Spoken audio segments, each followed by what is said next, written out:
জাতীয় ঐক্য গঠনের রাজনৈতিক দলগুলোর সঙ্গে প্রধান উপদেষ্টার বৈঠক শুরু হবে কিছুক্ষণের মধ্যে। এরই মধ্যে আসতে শুরু করেছেন রাজনৈতিক দলের নেতা। সেখানে আছেন সহকর্মী বিজন কুমার দাস। আমরা সরাসরি যুক্ত হচ্ছি তার সাথে। বিজন, বৈঠক কি শুরু হয়েছে কিনা জানাবেন, পাশাপাশি জানাবেন রাজনৈতিক দলগুলোর মধ্যে কারা কারা এসেছেন, বিস্তারিত জানাবেন। এখনো বৈঠকটি শুরু হয়নি।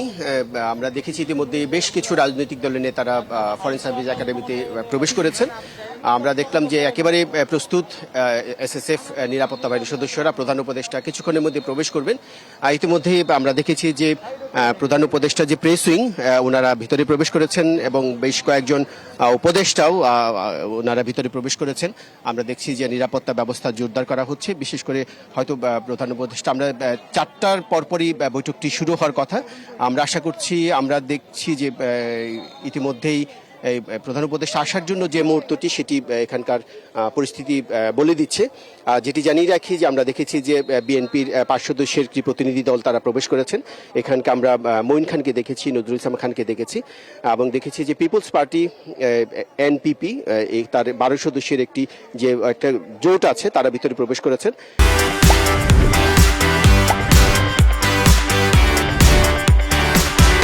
এবং মাহমুদুর রহমান মান্নাকে দেখেছি এবং এছাড়া আরও জামায়াতের একটি প্রতিনিধি দল তারাও ভিতরে প্রবেশ করেছেন।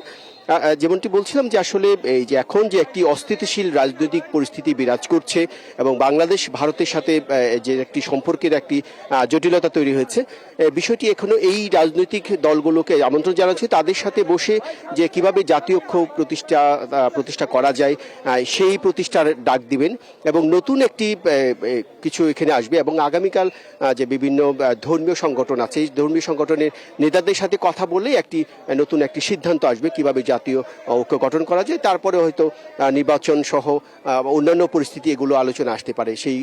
এই বিষয়টি আমরা জানতে পেরেছি। এখন ইতিমধ্যেই আমাদেরকে সরে যেতে বলা হচ্ছে, যেহেতু কিছুক্ষণের মধ্যেই প্রধান উপদেষ্টা এখানে প্রবেশ করবেন এবং বৈঠকটি শুরু হবে। ইতিমধ্যে আমরা দেখেছি যে অনেকগুলো রাজনৈতিক দল ভিতরে প্রবেশ করেছেন।